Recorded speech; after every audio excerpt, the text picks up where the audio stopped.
Hey, I'm Roland with Mobile Geeks, and right here we have the LG G Watch. So that's the first Android Wear-based smartwatch that's coming to market pretty soon. It's going to be starting to be delivered from Google Play on the 4th of July, I think. And right now they've already given these out to Google I/O attendees. We were pretty lucky to get a preview device from LG Germany. So here we have it. That's the first Android Wear smartwatch. Samsung is also putting the Gear Live into the market pretty soon, but that's only starting to be delivered a bit later, at least in Germany it is. They start shipping on the 8th of July in this case. So the smartwatch is basically designed in a way that has been known from a bunch of other smartwatch devices that have already been available for a while. So it has a square display. This one is a 1.65-inch IPS panel that has a resolution of 280 by 280 pixels. It stays turned on all the time, but it dims, so you can always see the time. But you can also set it to shut off when you don't use the screen. You just tap it once and it will turn on the screen or brighten the screen again. Or if you've turned it off, turn it back on again. There's also a gyro in here that lets the watch know when you move the arm in a certain angle, and that will turn on or turn up the screen brightness. It tends to shut down pretty fast to probably preserve battery life, but that's also necessary, I guess, because we only have a 400 milliamp hour battery in here that's powering a quad core, or we don't even know how many cores it has, but I guess it's a quad core, but I can't really imagine it running a 1.2 gigahertz quad core CPU SoC. So this thing definitely runs at 1.2 gigahertz, that's the maximum frequency, but it is a Snapdragon 400 from Qualcomm. We don't know the core count yet, so that's up to speculation. There's 512 megabytes of RAM in here and 4 gigs of flash storage. The whole thing weighs in at 65 grams and it's 9.95 millimeters thick. It has this pretty glossy bezel on top. That's a cover made out of Gorilla Glass 3. The rest, or the bottom of the design, is made from stainless steel. It does look pretty good, and it's made in this matte look. The stainless steel is here covered with some PVC coating or something like that. We have a standard 22 millimeter wristband, which you can exchange as much as you like if you are able by yourself, or you just go to a local jeweler that can take care of that. I've already made an appointment, so I will have probably a metal wristband attached to this device on Monday. Today is Saturday, so it's gonna take a bit, but we'll keep you updated on that. Well, I was told that there might be a little too small, or the spacing between the wristband and the watch case itself might be too little to actually put on a metal wristband, but we'll see how that actually works out. As you can see down here, you have a small mic, and that is because you can use the smartwatch by talking to it. So there's a speech recognition integrated, and yeah, no buttons at all, except, or not except, but the only thing that is visible on the casing are those 5 golden pins right here. So that's where the watch connects to the charging cradle that sits down here. That also has those 5 pins. It's connected just through a standard micro USB cable to, in this case, my laptop, to actually charge the watch. And if you put it on here, it's actually snapping to it because the whole base right here, the cradle, is actually magnetic, and that will definitely stick to the watch pretty nicely.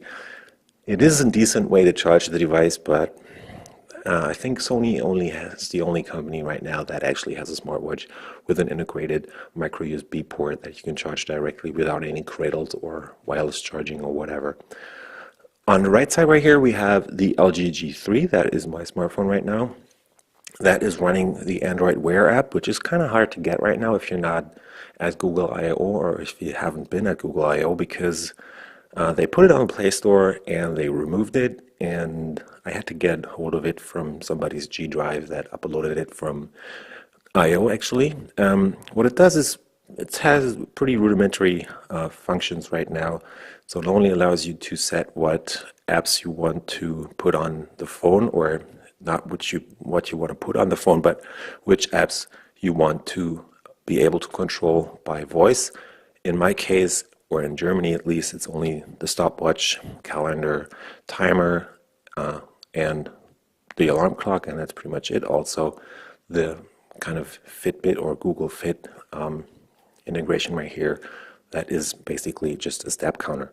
There's a bunch of settings up here. We can send demo cards, that's what they're calling it, to the watch itself. So if you tap right here, there will be some notifications showing up that is just for demo purposes, and that's basically all the app does right now. So I will get myself set up, and then I'll show you around the Android Wear software on the smartwatch, and we'll see how all that works. So here's Android Wear on the LG G Watch, all set up now. And if you tap right there, you'd basically wake up the watch. You also have the option to keep it in sleep mode. There is a sleep mode option where you can actually deactivate the screen. So you have to tap to activate, and either it turns on the screen and goes up to full brightness, or it just pushes to full brightness. And if you tap again, there up comes this menu for Google Now right here. That's also doubling as the search engine. So if you just go right here, what's the weather like in Berlin right now? So that's the way you search with Google Now on the G Watch right here, and any other Android Wear device that you will be able to buy pretty soon. And if you've done that, up comes the weather. There's a card right here for more information on the weather this week. So let's do a real search now. I'm just going to deactivate this and tap again. Just once more. Where's Costa Rica?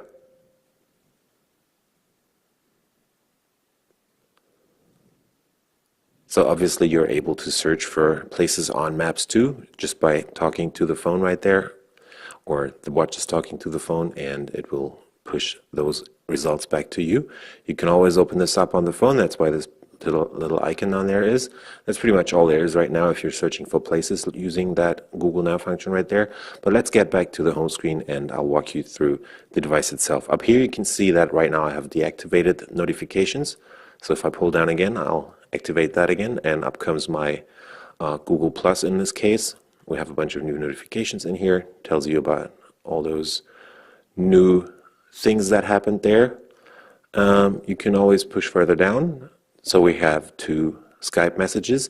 That's up here as actually German right now, because I switched the language on my phone to English from German to do this video. And interestingly, accordingly, the watch switches its language too. So that's pretty interesting right there.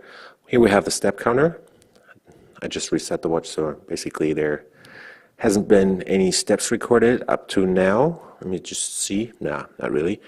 So you have always the option to go to the right. If you swipe to the right, you'll see other options coming up. For example, the history in this case. This is the so-called step card.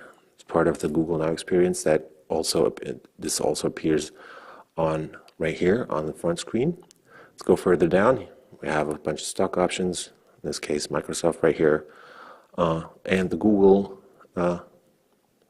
shares, share price, and this is again the weather card I told you earlier about. So you can just swipe to the right and move over here. Further down, this is a smart tip notification from the LG G3 that's connected right now. So also pretty much any other app that produces notifications can relay some cards to the G Watch in this case, or other Android Wear devices. And that's pretty much it. You can also receive, for example, notifications from Twitter and Facebook and pretty much any other app. As I said, in a bunch of apps, you have the option to actually reply to stuff. So if I would receive an email, for example, I could actually reply to the email using the voice entry on the G Watch. In German, it doesn't work that well yet because I think the language library isn't as big yet, but that might be something else there.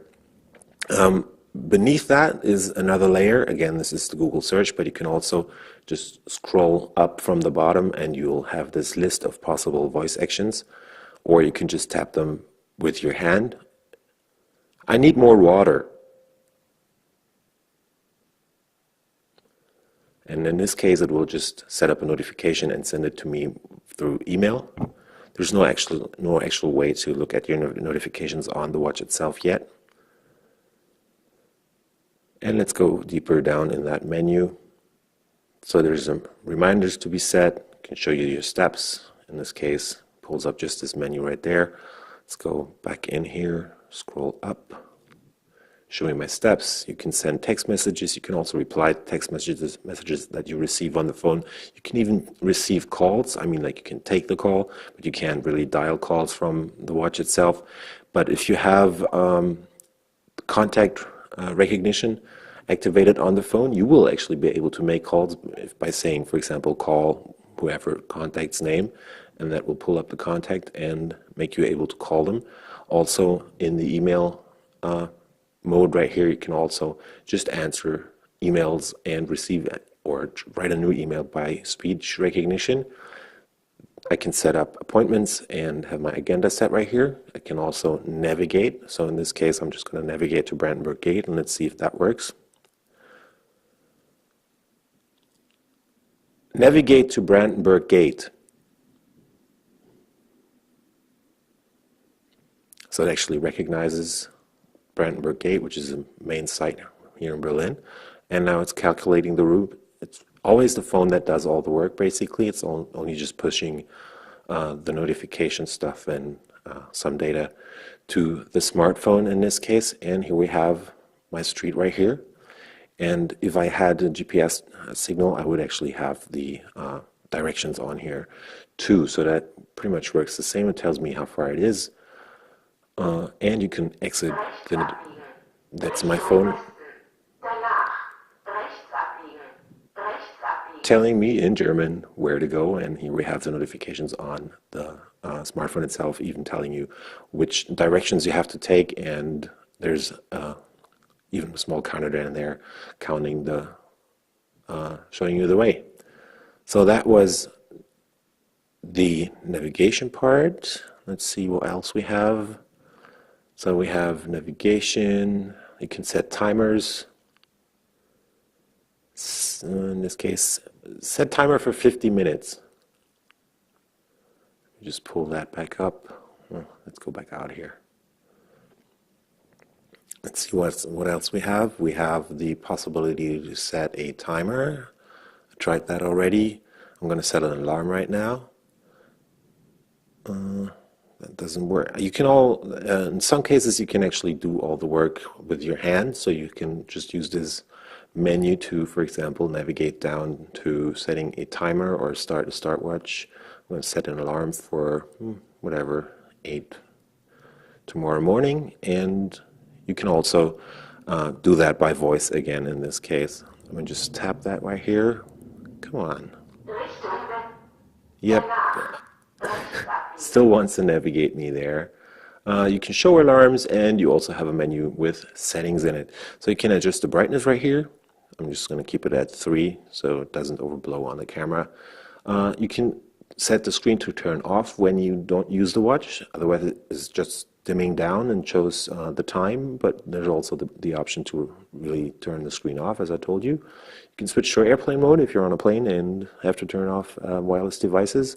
You can actually power off the watch, but you can't really power it on without a cradle, so you have to use the power cradle to push some energy to the device to make it turn back on.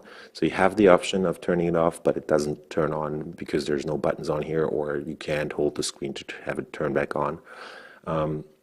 Once you've really turned it off, you can always restart the device. You have the option to reset the device, and you can change the watch faces, which we're going to do right now, actually. And I'm just going to, let's not hope that this girl, I'm just going to quit the navigation right now.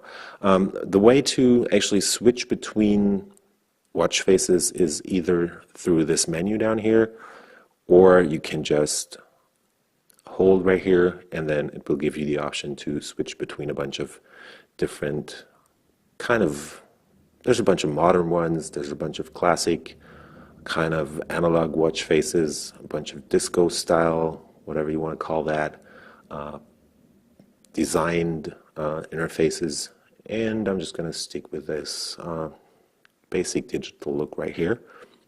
So that's another way to set up the G-Watch. And I'm just going to quickly move back in here to the settings menu again and show you the About menu.